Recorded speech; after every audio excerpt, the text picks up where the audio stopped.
But I learned chess. And the closest sport to the game of chess that I could find was football. It was played so much the same way. The formulation of the plays or the execution of the plays, you had to think way ahead.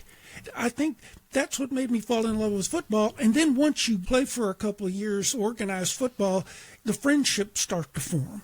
Mm-hmm. Yes. And you realize you've got to have one another to make this happen. And you love the teamwork of it, too, as you grow together. I did. Mm-hmm. Yes, I did.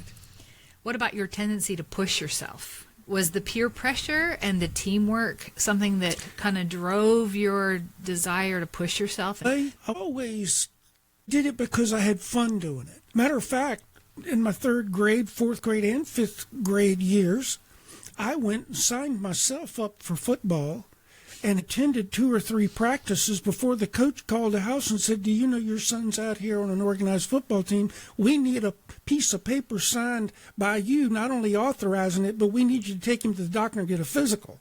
You never got a permission slip from your mom or dad? They never knew I was doing it. Oh. I'd just ride my bike down there and join. Next thing they know, I'm hauling in helmets and shoulder pads. Yeah. And I just enjoyed it and loved all the coaches. I loved the coaches. I mean, I got my fanny kicked really good a lot of times. But the whole thing, the teammates, the coaches, them pushing you to do things you didn't think you could do. Very rarely can you meet people who push themselves to that point. That's why teammates that are supportive are so, so important. The scripture teaches us, and to paraphrase it, that there's strength in numbers.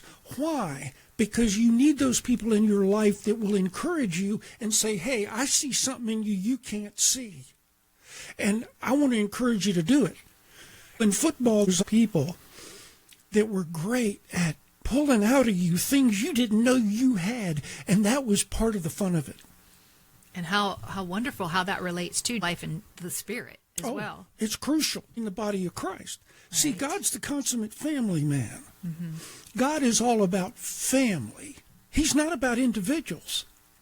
God designed this thing that all of us, in order to fulfill our passion for His calling in our life, and ultimately to fulfill His passion together with Him, we have to have people around us that keep fanning the flame in our hearts. When we get discouraged, they say, no, that's a lie. Devil's lying to you. Get back out there. We got to have those kind of people around us.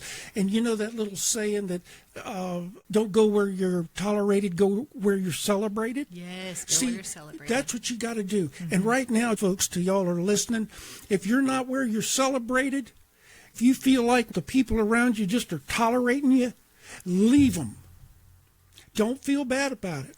God shows us who we're called to, because those people will celebrate what God has given us, and they will encourage us in it.